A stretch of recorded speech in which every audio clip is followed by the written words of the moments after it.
The neighbor was my favorite part. It was so good. Listen, his resume is so good, right? Some of the guys that he's faced, Makhachev, obviously, Rodriguez, Max Holloway several times, the Korean zombie. I love her. Well, I don't know her name, but I love her. That's just totally thrown me. I'm like, where is that in the building? Where is that coming from? It's me. Okay. That's me. That's Laura Sanko in 30, well, no, not 30, 10 years. What you say, you Florida boy?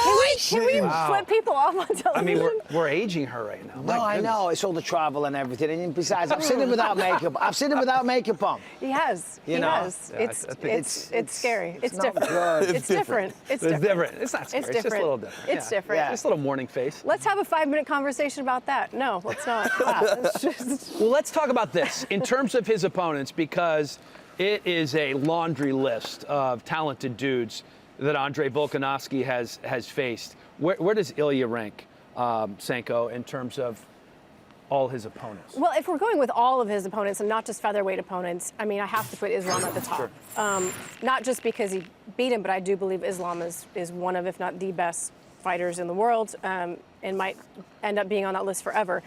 I put Max Holloway the second time as number 2, and I put the second time because I feel like the first time they fought, Max was able to read a lot of things. He could deal with the calf kick better and was an even tougher fight the second time out. And then I put Ilya right after that. So he's up there. I mean, I'm putting him ahead of guys like Brian Ortega, just barely. I mean, all of the other greats that he's beaten, Ilya's up there. And if you look at featherweights, just, in my opinion, just behind Max. Okay. Now, me personally, I didn't think about Islam. I just looked at his division. I didn't think outside. That's fair. makes sense. That's fair. That You makes played sense. by the rules. She did. Yeah, I There just was feel no like rule. There was he no did rule. that, and it wasn't even like he didn't have enough time to prepare, you know. And so it's kind of a stupid stain, but oh well. I still feel that Topuria is the number 1. Max gave him a fight. Max gave him movement. Max gave him different things to look at. This kid here is going to be a lot more defensive. It's not going to be as easy to get and find the holes as Max is right in front of you. Max is trying to give you more of a fight. This kid's going to be more patient, and it's a chess match now. And so I think that also being undefeated, too. You got an undefeated fighter, he's coming in there to knock your head off. He feels like every punch he lands, you can go to sleep with. When you got those guys that are in that position, they're so much more harder to deal with there because their confidence is on such a high level. That's just me personally.